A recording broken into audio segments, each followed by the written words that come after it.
Last week we started with a series, The Greatness of Jesus, and we had mentioned last week the first theme, which it was Jesus is the reason for our existence, and He is the reason for our being. And that was taken from John chapter 1, and we used the verses 1 to 4 and then the verse 14. Today we're going to continue talking about the greatness of Jesus, and today's theme it is everything depends on Jesus. La semana pasada habíamos comenzado la serie sobre la grandeza de Jesucristo, y en ese tema general de la grandeza de Jesucristo tocamos que Jesús es la razón de nuestro ser y la razón de nuestra existencia. El día de hoy vamos a continuar con el tema de la grandeza de Jesucristo, pero hoy vamos a tocar y analizar específicamente que todo, absolutamente todo, depende de Jesús. Y para eso entonces vamos a leer en el libro, en la carta del apóstol Pablo a los Colosenses, en el capítulo 1, los versos 15 al 17. So today's scripture is going to be the basis for the sermon, and that's in Colossians chapter 1, verses 15 through 17. You already have in your bulletins the scripture, or you have right now also on the screen. La palabra de Dios que vamos a leer ahora está aquí en la pantalla, pero también tiene en sus boletines, entonces puede ver allí con nosotros. Vamos a leer primero en inglés y luego pasamos a leer en español. Entonces leamos juntos. We're going to read together the Word of God. He is the image of the invisible God, the firstborn of all creation. For in Him all things in heaven and on earth were created, things visible and invisible, whether thrones or dominions or rulers or powers. All things have been created through Him and for Him. He Himself is before all things, and in Him all things hold together. Ahora leamos en español. Él es la imagen del Dios invisible, el primogénito de toda creación, porque en Él fueron creadas todas las cosas, las que hay en los cielos y las que hay en la tierra, visibles e invisibles, sean tronos, sean dominios, sean principados, sean potestades. Todo fue creado por medio de Él y para Él. Y Él es antes de todas las cosas, y todas las cosas en Él subsisten. As you can see, the passage describes the glory of Jesus Christ from the beginning until now and for eternity. So, we're going to take the phrases of this passage and then we're going to analyze one. We're going to dissect basically these phrases so that we can get the most. And as last week I had mentioned, my intention with these sermons, it is that we will contemplate Jesus' glory in such a unique and special way that will touch our lives, that will motivate us to follow Him, to fall in love with Him, and to worship Him as He deserves. El propósito de los mensajes que estamos dando ahora es principalmente para que tengamos como un reencuentro con Jesucristo, que le contemplemos y les miremos a Él, no con la simpleza que a veces nosotros lo hacemos, sino que veamos y contemplemos la gloria misma de Él. Y al contemplar la gloria de Él, que nosotros realmente le amemos a Dios más, le adoremos con más intensidad, con más fervor, y nos demos cuenta quién es el que realmente vive dentro de nosotros. Porque eso va a levantar el ánimo de nuestras vidas y la motivación para la vida misma.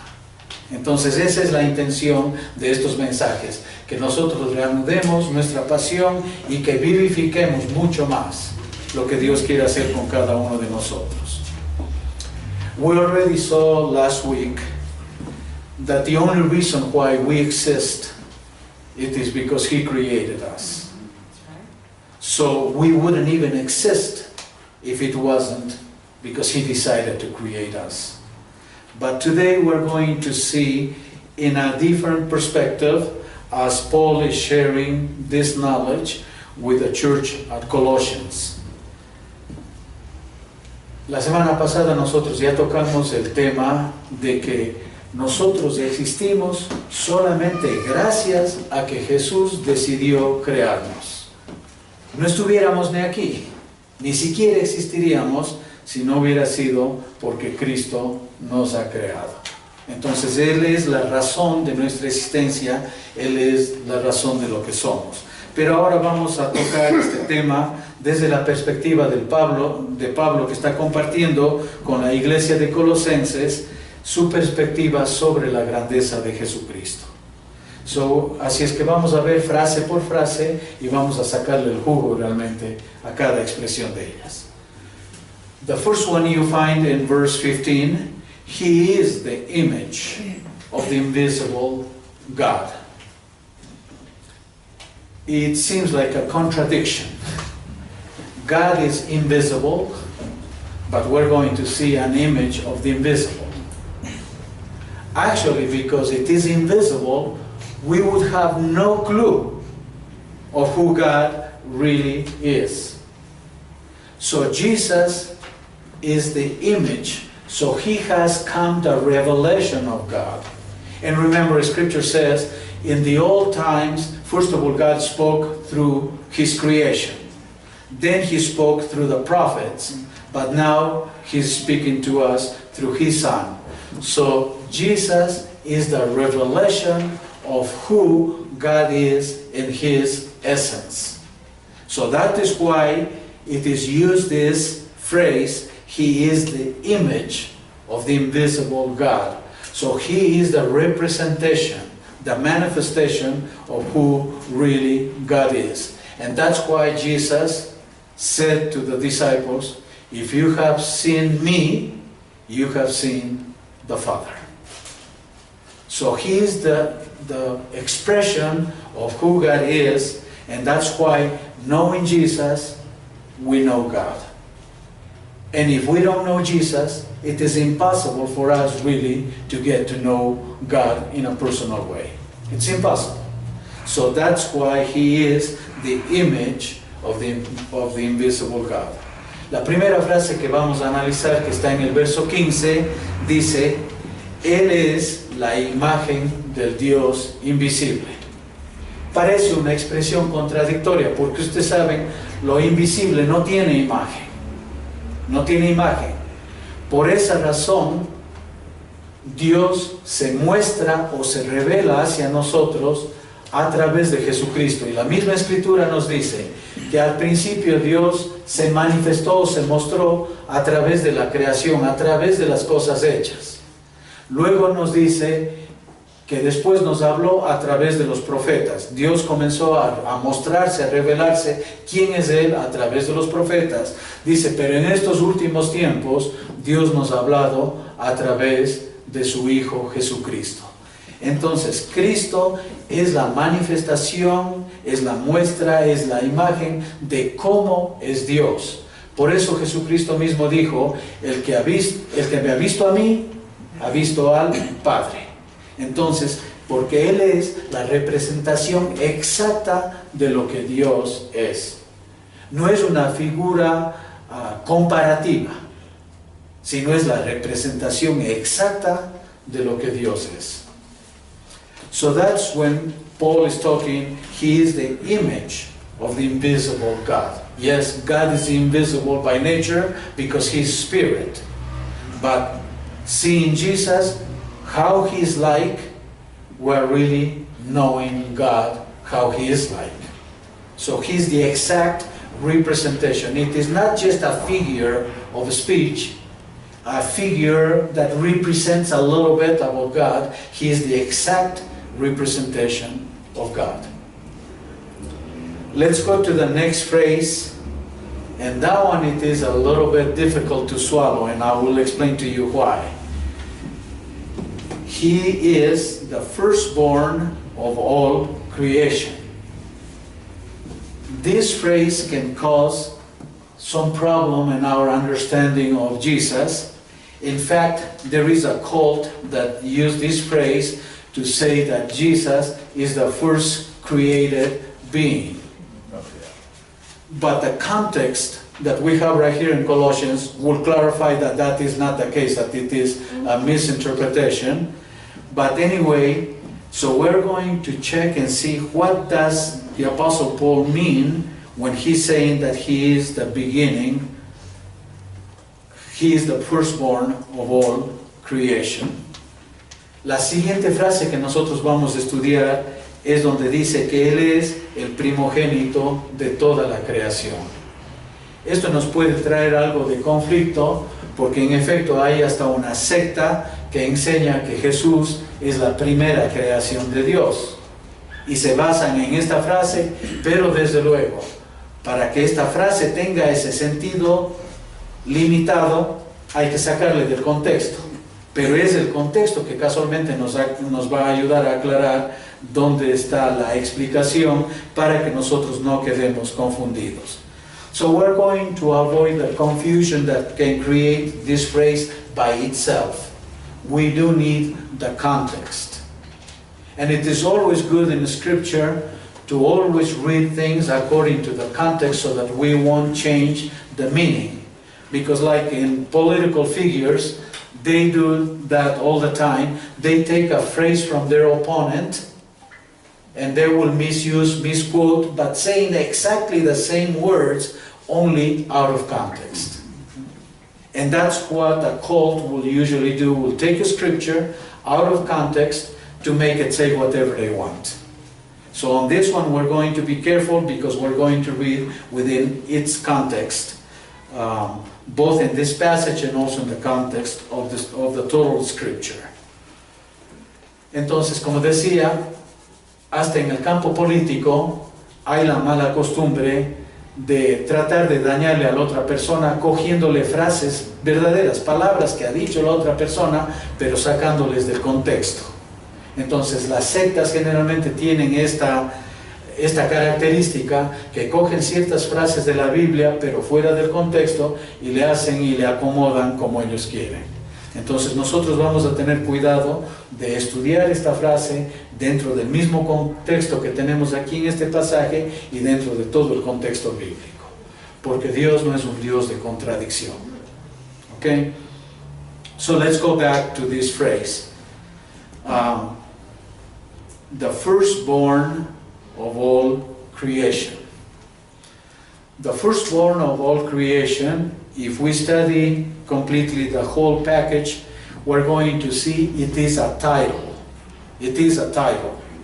And the reason it is, if you read few verses down, it says also that Jesus is the firstborn of the dead. But people were dead before Christ, and other people were resurrected before Christ.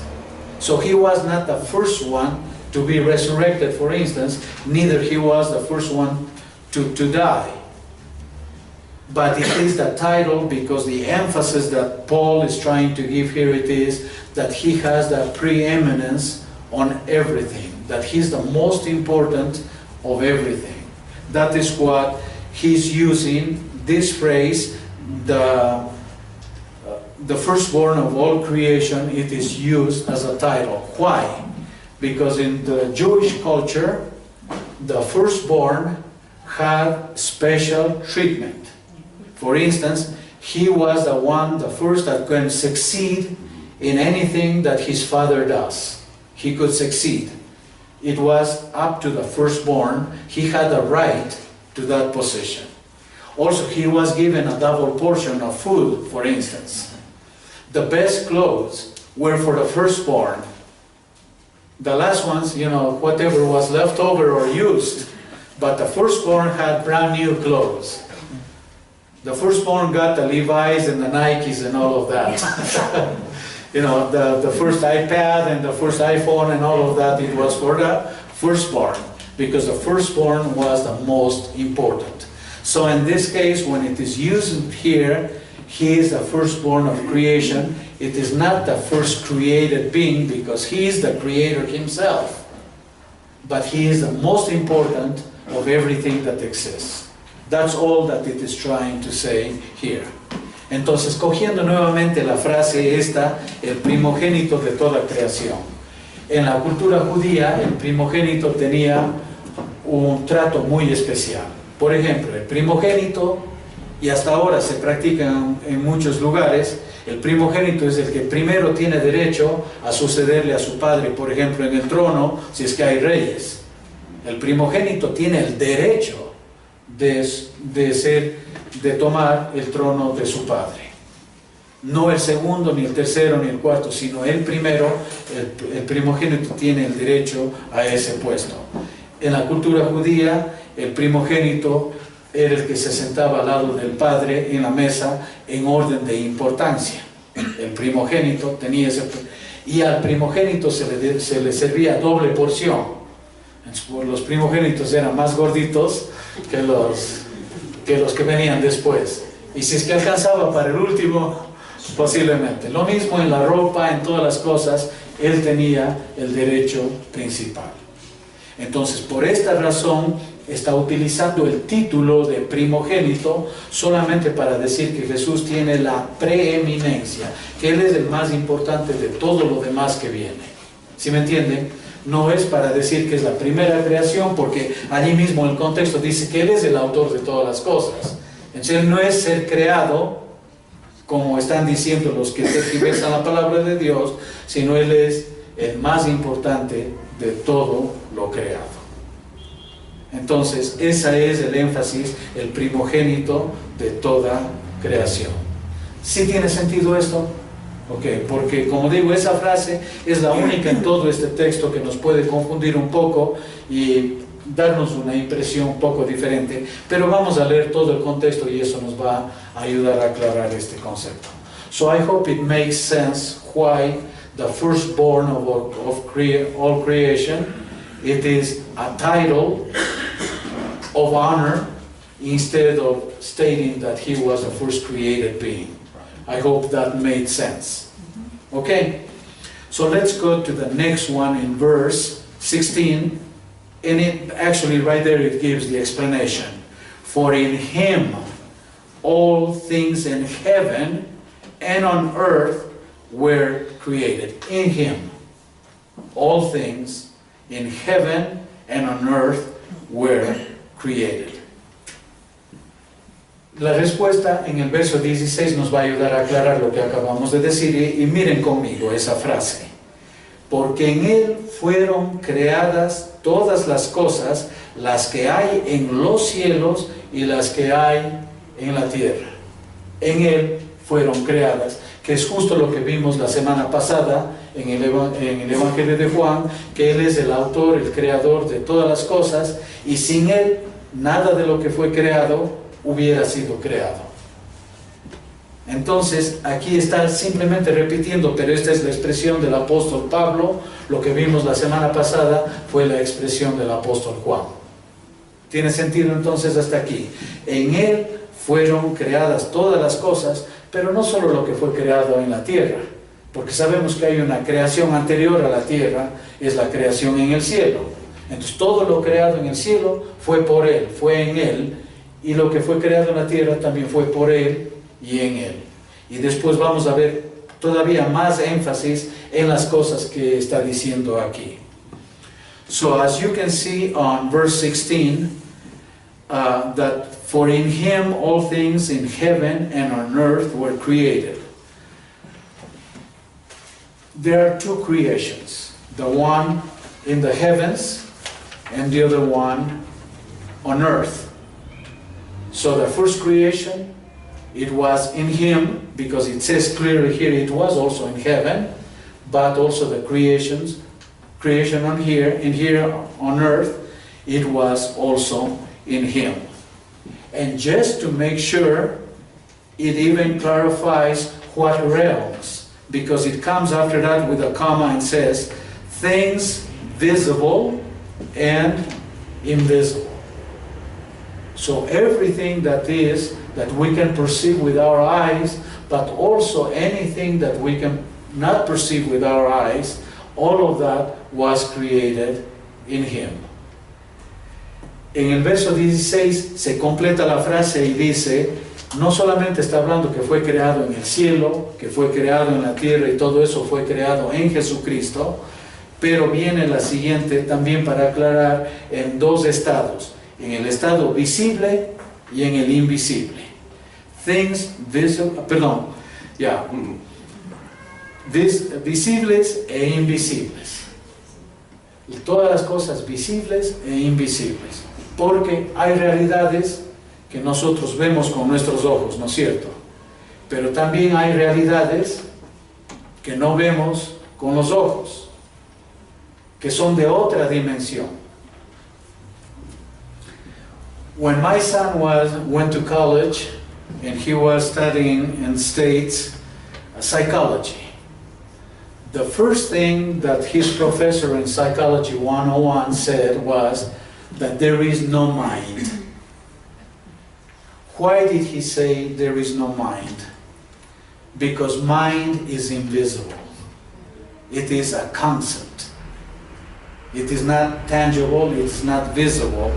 And then if the professor started acknowledging that there was something invisible, then he was talking about another dimension. And that was not convenient for him because he was an atheist. Then that will disprove all his theses on his atheism. So he needed to say there is no mind. Cuando mi hijo entró en la universidad allá en los Estados y estuvo estudiando psicología, en el primer curso de psicología el profesor les dijo a los alumnos, no existe la mente. ¿Por qué razón dijo no existe la mente? Porque la mente es algo invisible. No podemos tocar, no podemos palpar, no podemos ver la mente. ¿Y por qué negaría esto? Porque él era ateo. El momento que él comenzaba la clase explicando que sí hay la mente, entonces tendría que aceptar un mundo invisible. Pero eso un ateo no puede hacer porque es el materialismo absoluto. O sea, todo es material, no hay nada en el campo de lo invisible. Entonces, imagínense lo importante, la repercusión que tiene esto. Entonces, cuando dice que Jesús, en Él fue creado lo visible y lo invisible, ¿no? Nosotros tenemos por lo menos 4 ingredientes invisibles como personas. Tenemos la mente o el intelecto, tenemos la voluntad, tenemos las emociones y tenemos la conciencia o el juicio del bien y del mal. Todos tenemos lo invisible y nosotros fuimos creados con parte material, pero también con parte espiritual invisible. Si se dan cuenta, por eso es que Jesús es el autor de todo lo visible y todo lo visible. Okay, so going back to this verse 16, that in him was created what was visible and invisible. For instance, as human beings. In our personality we have at least 4 parts that are invisible. Our mind or intellect, our will, our emotions, and our conscience or judgment of good and evil. All of that is abstract, is invisible, it's intangible. But that's what all of us have. So when here it is saying that Jesus is the author, the creator of the invisible and the visible, because even us as humans, we do have those 2 dimensions. Right. Part of us is one half of us in a way, it is visible, but the other half of us is invisible. And Jesus is the author of both of them. That's why this expression is extremely important. So not only created in heaven and earth, but also visible and invisible. Entonces nosotros estamos enfatizando que no solamente Jesús creó en el cielo y en la tierra, sino que también Él hizo lo visible y lo invisible, y de lo cual participamos nosotros también, de lo visible y lo invisible al mismo tiempo. Now let's go to the next one. It says, now this is in the realm of power. In the realm of power, He created, whether it would be thrones, we have in the same verse 16, whether thrones or dominions or rulers or powers. all things have been created through him and for him. That's interesting. It was done in him and through him, and for him, I'm sorry. Through him and for him. Power is something that we struggle with. We struggle with power at home. We struggle with power in the classroom, at work. Wherever we go, we have some problems, especially with the abuse of power or the lack of power, isn't it? But he is the one who created all this realm of powers. And it is good to see, because we live in a world that sometimes becomes overwhelming for us. The powers of darkness, the powers of this world seem like we are so little, so limited, and sometimes we have a sense even of impotence because of that. But it is good to remember that Jesus is the one who created all powers. And so it comes a day when everything is going to be put in order in the sense of powers. And all the powers are going to have to surrender to the Creator, Jesus.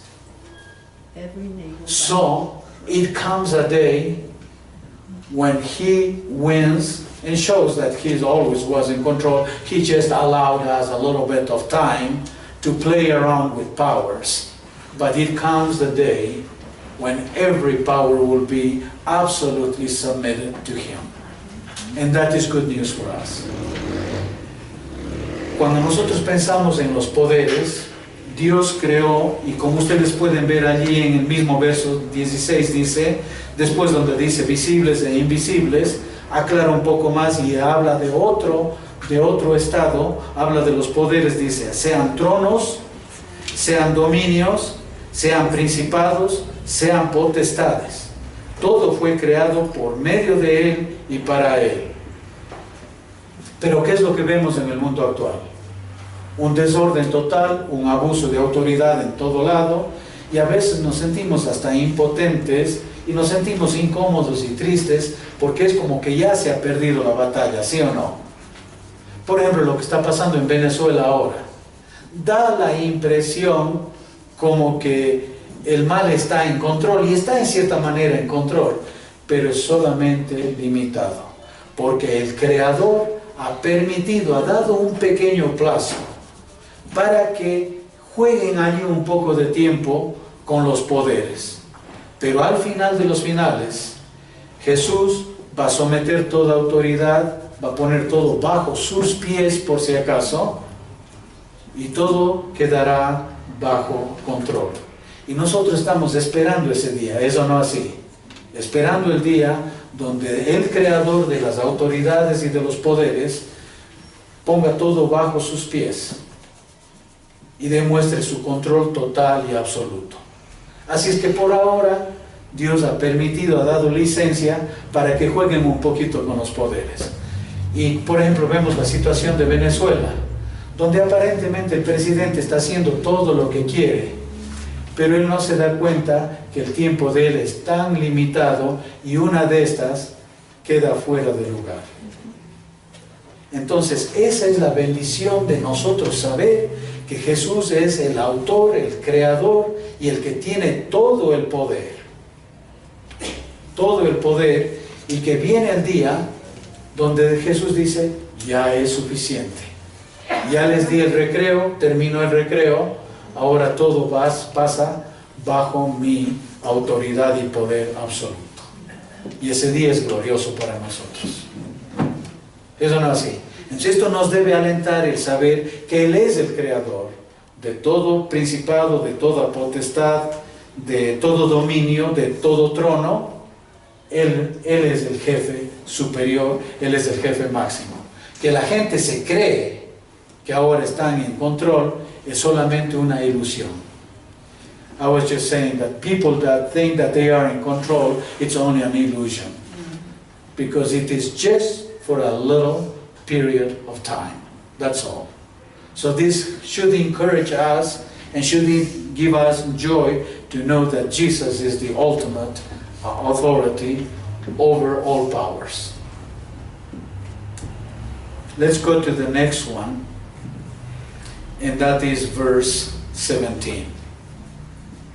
He himself is before all things. That's why I was saying he cannot be created, because he is before all things. And in him all things hold together. And in him all things hold together. So he himself is before all things. Nothing can precede him or be at the same time as he is. Everything comes after him. That is the idea. En el verso 17 nosotros leemos y nos dice: y él es antes de todas las cosas, y todas las cosas en él subsisten. Pero volviendo a la primera frase, y él es antes de todas las cosas, no hay nada ni nadie que sea contemporáneo peor antes que él. Todo viene después de él, porque él es antes de todas las cosas. Por eso en la Biblia, bueno, y algún momento sí vamos a tocar de Apocalipsis, que él es el alfa y el omega. Lo mismo está en el libro de Isaías. Alfa como el principio de todas las cosas, antes que nada existiera, es el alfa, el principio. Antes de alfa ya no existe nada, de acuerdo al alfabeto griego. Lo mismo nosotros en español, antes de A no hay ninguna letra que podamos poner allí. Pero también él es el omega, el fin, y fuera de él tampoco hay nada más fuera de él. Entonces él es los límites de antes y de después. Y por eso es que él es antes de todas las cosas. So it's interesting that in the Bible uses the expression that Jesus, especially in the book of Revelation, says that Jesus is the Alpha and the Omega. So if we use the illustration of the Greek alphabet, you know that before Alpha there is no other letter, there is not a vowel, there is nothing before Alpha. And then after Omega, there is nothing else either. So he is the limits of existence. He's before all things and he's after all things, but we are just between. We cannot be on those extremes, because that belongs only to him. And even in the English language, you know, in the ABC, how you call it? The alphabet. In the alphabet, before A, there is nothing. After Z, neither. Okay, so because Jesus is the extremes of all of that, and that's why the Bible uses that illustration, saying he is the Alpha and he is the Omega. He is the beginning and he is the end. Before him, there isn't anything. So that talks about his eternity. Esta expresión de que él es antes de todas las cosas es lo que nosotros conocemos como eternidad. No hay principio, tampoco existe el fin. Eso es la eternidad completa o la eternidad absoluta. Y Jesús no tiene ni principio, tampoco tiene fin. Y por eso Él puede abarcar todas las cosas. Él no está limitado por el tiempo. This is something that we need to understand, that Jesus is not limited by time. I would like to use the illustration of this screen. Let's say that time for us began on that side, and then the end of time is this other side. We are looking at everything within the screen, but Jesus is outside of the screen looking at the screen. Do you understand? He's outside of the screen looking at the screen. So that's why for him 1,000 years is the same as one day, or one day is same as 1,000 years, because he's watching, he's looking at the screen. He's not inside of time to be affected by time. Cuando nosotros pensamos en la eternidad de Jesucristo, quiero utilizar la ilustración de la pantalla que tenemos aquí. Si nosotros estamos dentro del tiempo, porque nosotros fuimos creados dentro del tiempo, ¿no es cierto? Nosotros podemos ver el tiempo pasado desde la orilla de allá hasta la orilla de acá de la pantalla. Pero lo que sucede es, nosotros estamos metidos como un puntito dentro de ese tiempo, pero Jesús está viendo el tiempo fuera de la pantalla. Por eso para Él, mirando la pantalla, 1000 años, un puntito más grueso, es igual que un día, y un día es igual que 1000 años, porque le da igual. Él no está afectado por el tiempo, sino Él tiene el control del tiempo. ¿Sí me entienden? Porque Él es el dueño de la pantalla. Él es el que creó la pantalla del tiempo. ¿Tiene sentido eso?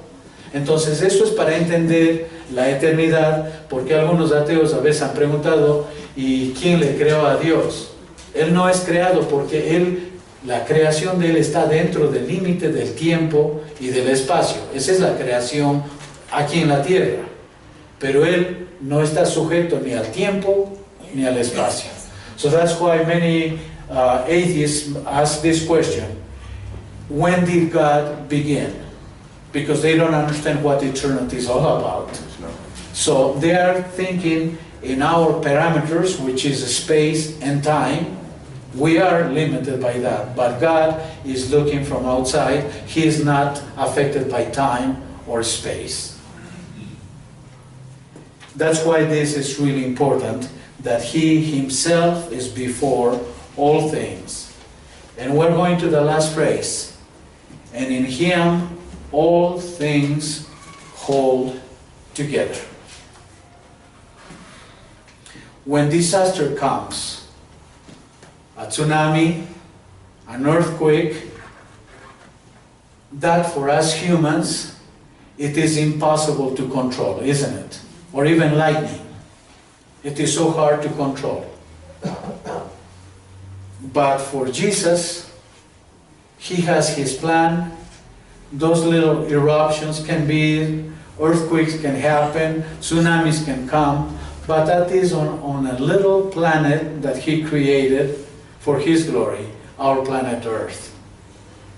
And explosions can be in the sun and the other stars, and anywhere else can happen anything, but everything that is happening, He has everything under control, because He allows things to happen to a certain point. But it is not the end. For instance, when there was the flood, it was a universal flood. But then He promised, He did promise, that there was not going to be another universal flooding. And even He gave us the rainbow for us to remember that that was His promise. Has there been another universal flooding? No. Is that a possibility? No, because He did promise that there won't be one more like that. En la última frase que estamos estudiando en el verso 17 dice: y Él y todas las cosas en Él subsisten. Nosotros, desde la perspectiva humana de estas pequeñas criaturas, ¿cómo nos estremece si viene un tsunami y estamos en la playa? No tenemos control sobre eso. O si comienza un temblor, y peor si es que es un terremoto, nos sentimos tan pequeñitos, tan inútiles ante esa fuerza tan grande, pero eso es según nosotros.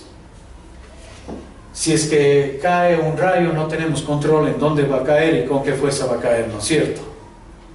Pero eso es solamente desde la perspectiva de nosotros.